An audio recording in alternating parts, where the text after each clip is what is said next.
Wow, we are so close to an episode of Around the Horn here. You got me, Sarah Spain, Stugotz, the Around the Horn legend, Yes. Taylor, who probably watched a little bit when he was growing up. How are you, Sarah? So good to see you. I'm good, thanks. I'm obsessed with the family sign behind Stu's head that I'm seeing in this shot. It really makes me wonder what the rest of the Stu family decor is, because he wouldn't strike me as a live, laugh, love person, but it feels like maybe whoever's in charge of decorating the house is that person. Yeah, we just moved in. It's bare. I got to be honest with you. Chris Sims makes fun of me because he thinks I should have sports things behind me, and I don't have any because they're all in boxes in the garage. Yes. It would be weird because this is the kitchen that he's in if it had just a bunch of sports stuff behind him, but I get it. So we started. All it has is a sign that says family in my book. Sarah, we started the show earlier today because of that terrible Monday Night Football game of trying to figure out things to discuss. And Taylor took the reins and decided he wanted to talk about Roger Craig, who apparently had a moment yesterday on the sidelines. But now Taylor has an even more probably confusing or useless question for you. Go ahead, Taylor. I wouldn't call it useless. What's so well the first time you're going back to him, huh? I mean, Sarah, I consider you a Chicago vet. And when I went to Chicago the last time, I asked Billy Gil for advice on what I should do in Chicago. He gave me the Nutella Cafe and the Starbucks Reserve, two of the worst suggestions I've ever gotten for going to a city. So I'm wondering, from your perspective, one, what do you think about those recommendations? And two, what would you actually recommend to do in Chicago? Quick side note, Billy actually said after recommending that to Taylor that he didn't like the Starbucks experience, but he wanted somebody else to do it.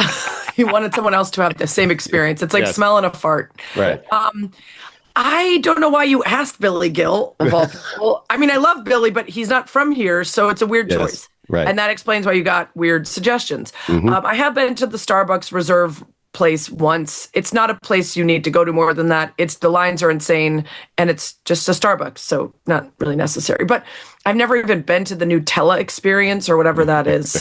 Those are terrible recommendations. There's a million places you could start in Chicago. Obviously, if it's that time of year, you got to start at Wrigley Field, the institution, the friendly confines, not just the building itself, but the neighborhood around it. If you want to get touristy, you pop by the Bean, you walk to Navy Pier, you walk along the lakefront, you go to, the Museum of Science and Industry, the Field Museum, the Aquarium, the Planetarium. Like, those are all better touristy suggestions than Nutella experience, whatever the hell that is. Or a Starbucks. A Starbucks, no matter how fancy and big the building is. You could walk around Lincoln Park, by Lincoln Park Zoo, with beautiful views and fall foliage and the lake. You could, there's a million things to do in Chicago that are better than going to two retail locations that exist in every other city. Classic, Billy. Yeah, it depends on who you are, to be frank. I have lists that I have copy pasted for people because people always ask me, and I start with like, are you bringing kids? How much money do you want to spend?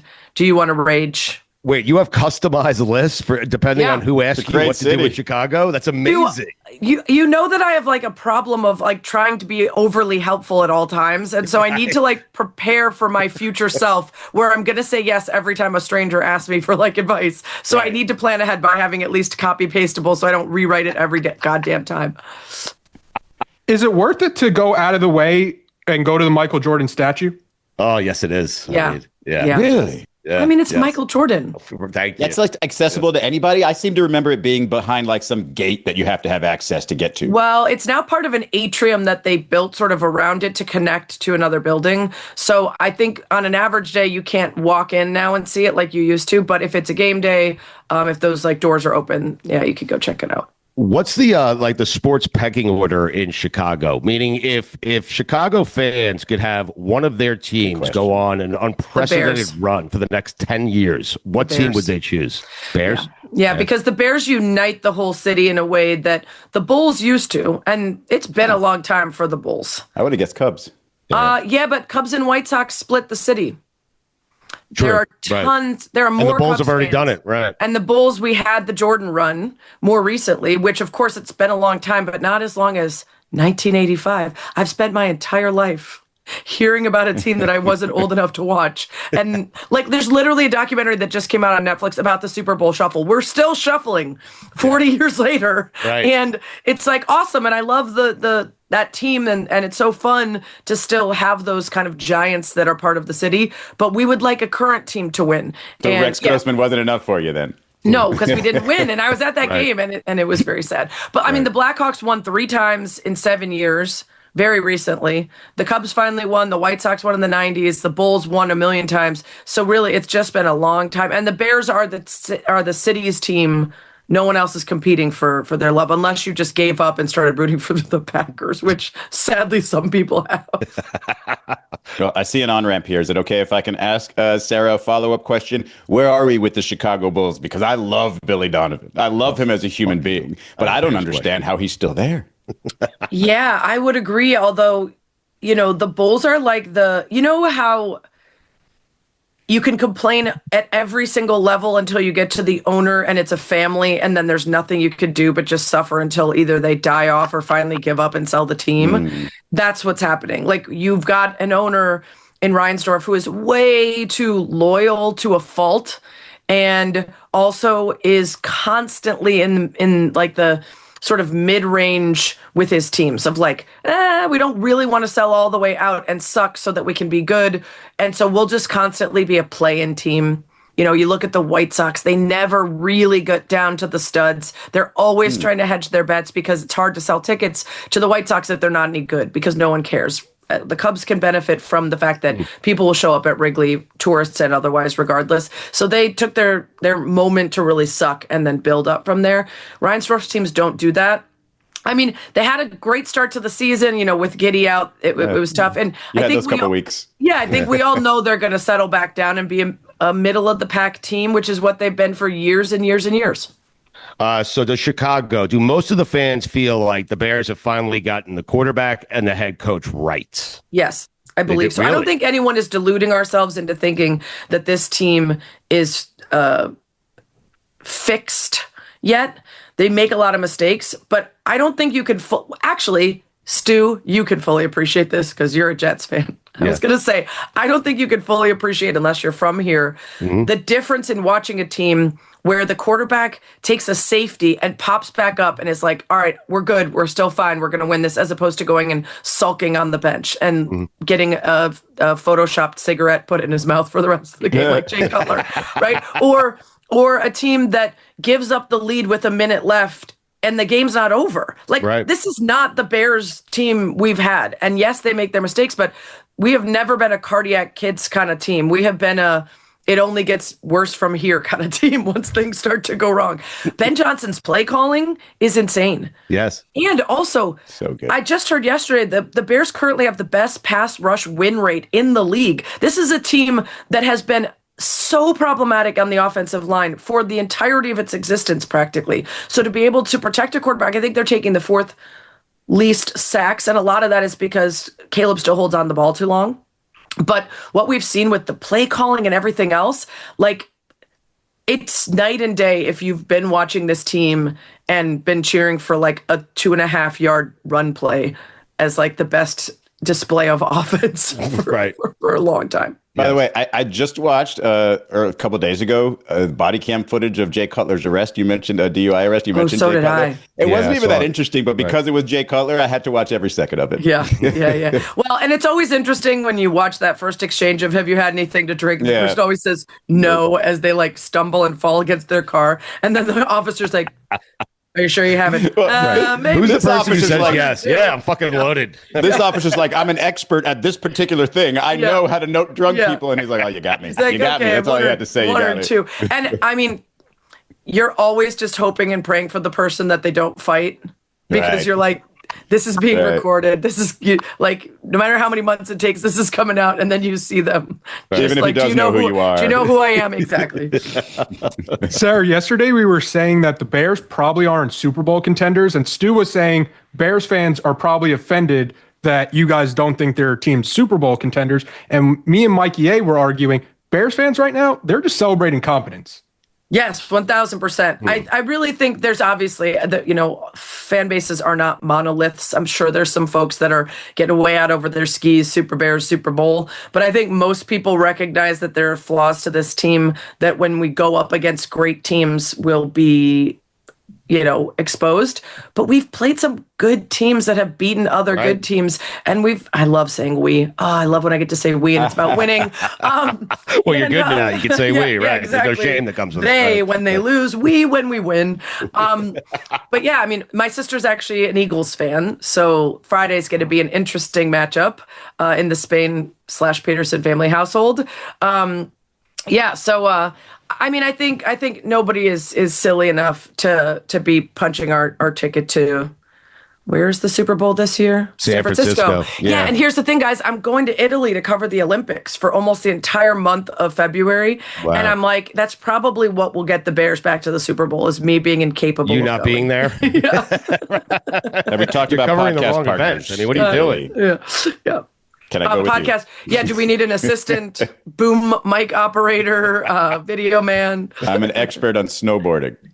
Listen, I'm going to be the first to say it. I have the Bears winning the Super Bowl. How about that? No, you don't. Yeah, Ben Johnson looks better and better every week. He's crazy. He looks crazy. Yeah.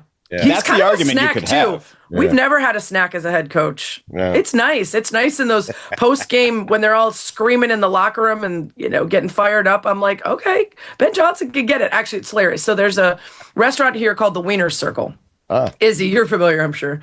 I'm not actually. You're telling me about this for the first time. Believe it or not. Anyway, that was a joke about you being gay. So. The Wiener Circle. What? What? Izzy's gay? The Wiener Circle is a restaurant where you go and they like scream obscenities at you. You order your food and they're like, hurry the fuck up and all the other stuff. And if you order a chocolate milkshake, the woman behind the counter takes her shirt up without a bra and shakes around her boobies. It's a absurd place for late night antics. The board out front always has funny sayings on it, making fun of other teams and cities and politics and everything else.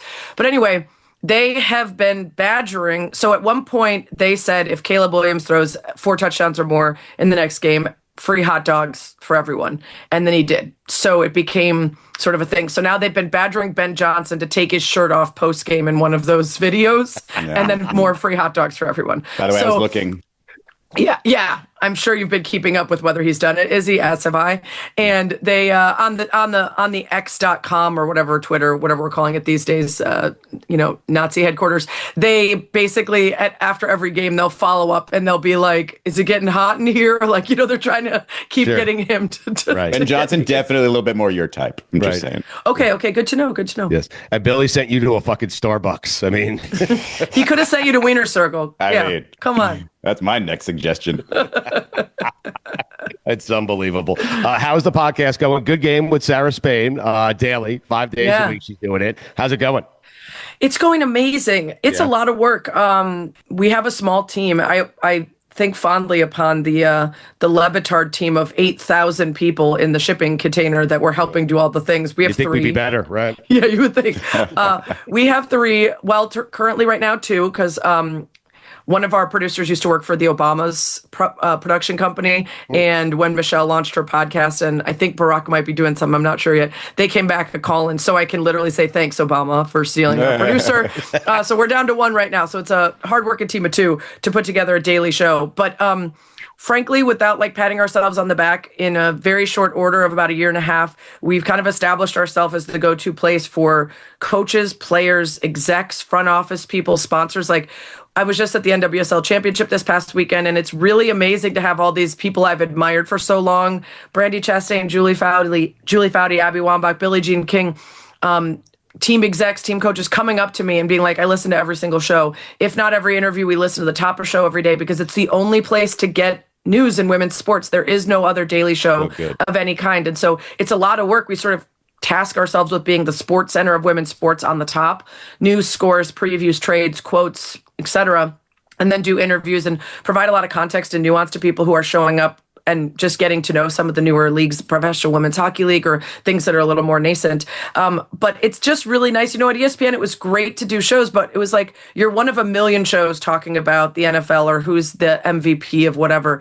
And we're the only ones. So we really have such a loyalty from our fan base right away. It was like week 2 and they were like, where's the merch? I'm like, right, we don't even know what we are yet, but we're on it. I remember it was like pulling teeth for you to try to get topics talked about that you wanted to get talked about, and now you can do whatever the hell you want. Yeah, she created her own fucking platform. That's what she did. I believe Izzy in Spain was the show we were on, and we had a producer who shall not be named, and Serena Williams almost died in childbirth and had to tell them what she thought was happening in order to get the care she needed so she didn't literally die.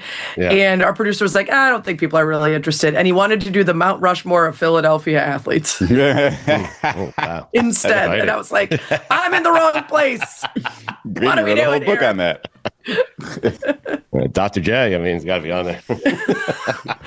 Listen, it goes without saying, if you work, you and this producer would have been chef's kiss, perfect match. Introduce me to him. I feel like if you work for Obama, I don't need to see your resume. You know, right? Yes, 1000%. And that's like the only place that our producer could have left that I wouldn't have been mad. I was like, no, I understand. I get it. Sarah, what do we think about Black Friday football games? I don't love them. I think the first one was a Dolphins game, so I was sort of forced into it, but I feel like it's just a day where it's just going to slip through and a lot of people are going to miss it. Not for Sarah. I mean, wait, is that because you actually go out to stores on Black Friday like an absolute fucking lunatic? No, not at all. Never in my life. Okay. It's a Friday. It's a Friday where you're supposed to have the Friday at 3 o'clock. That's the problem. But if Thanksgiving weekend, are you at work? Who's going to work the day after Thanksgiving? I mean, that's not true. That sounded very privileged. There are plenty of people who have to work the day after Thanksgiving. For instance, all the people at all the stores where they're about to get tackled for a fucking Wii. But is there people still Wii? Anyway, I am fine with it. I'm fine with it. It's actually my niece's birthday. It happens not every year, obviously, since Thanksgiving moves, but it has many times been on Black Friday. And our family's always like, great. We are not big box store tackling people family. So we're happy to celebrate her birthday or watch football or whatever. So I don't mind it. Sarah, it's like pulling teeth trying to get Izzy to watch football. It really is. He just watches the Heat. It's unbelievable. I mean, it's not true. I watch so much football. Are we still calling the Dolphins a football team? Is that maybe the problem? That's a bit of the problem. The Dolphins are on a bye this week. I felt like I was on a bye. By the way, are we back on like the good graces because beat the Bills, heckled some people from your car? Are we in again, or still a pretty hot seat over there? No, he's safe only because he's tied to Tua, and they can't get rid of that contract at $55 million next year. So, and they feel like he brings the best out of Tua. Well, I also I think it's very hard in sports how we go from genius mastermind to like dump him immediately. Just I think there's especially football when there are so many things that the average viewer is missing about whether the line play is part of the problem, whether it's offensive coordinator, like all the other things. I think sometimes we fire too quickly. And he was like the wonderkind guy that everybody wanted to steal, and I don't think he'd struggle to find a job if he got the boot.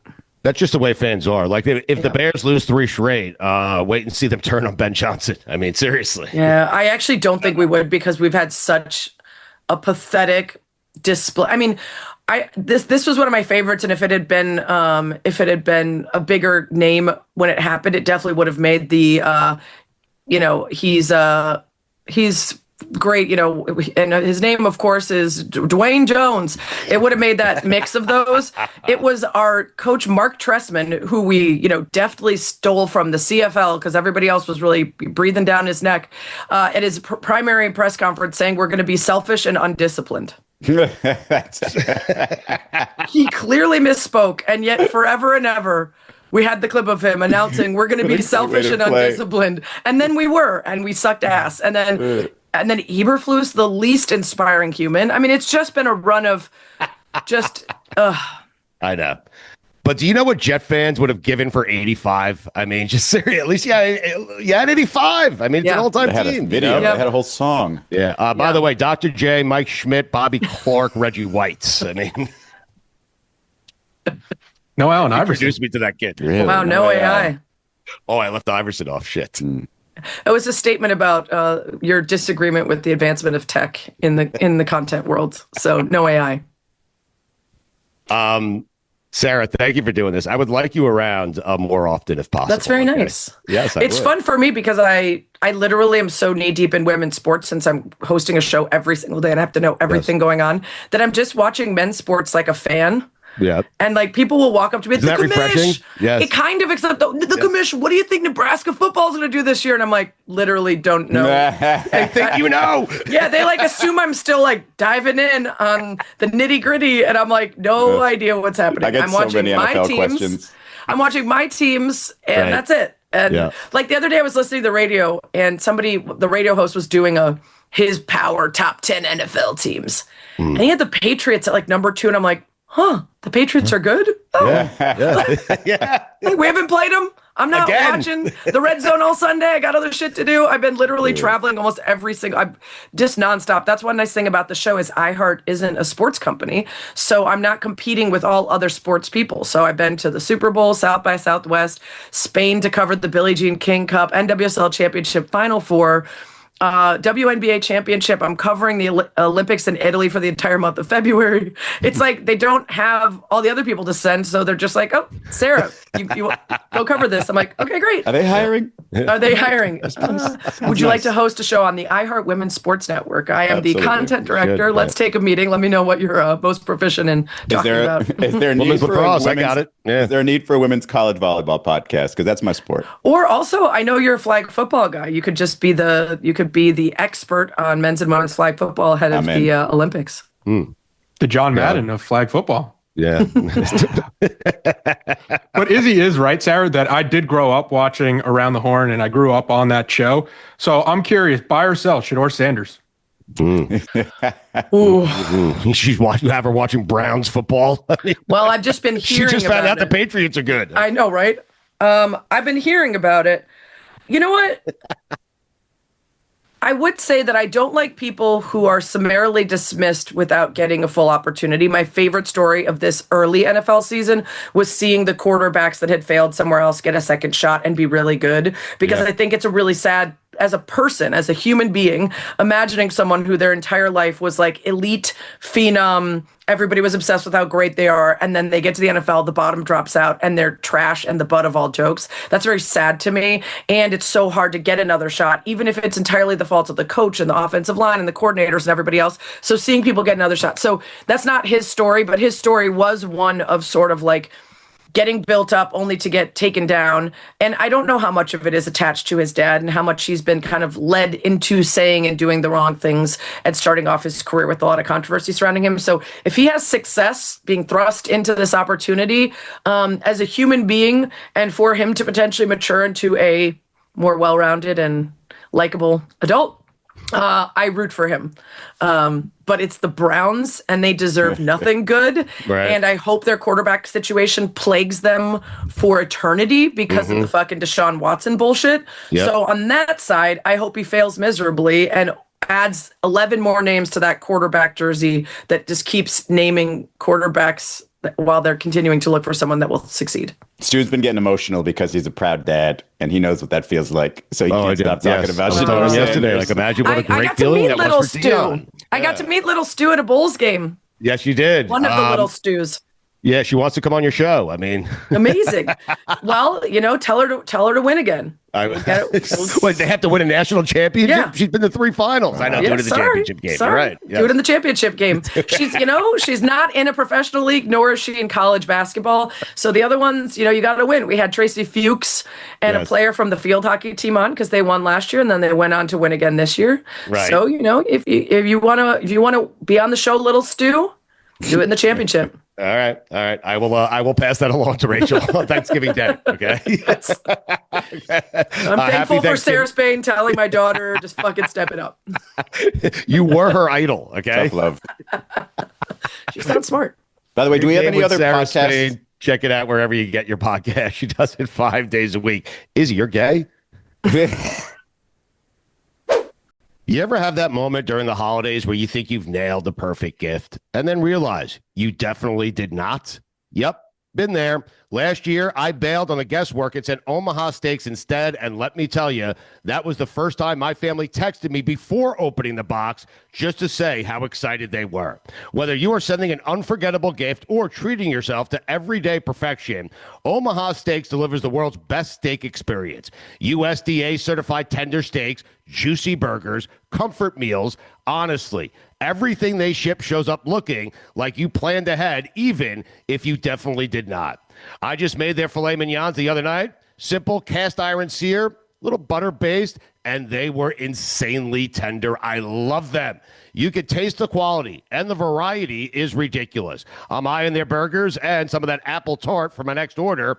Right now is the time to jump in because their cyber sale is happening. 50% off site-wide plus an extra 20% off select favorites at omahasteaks.com. And because you are listening, you can also get an extra $35 off with promo code COMPANY at checkout.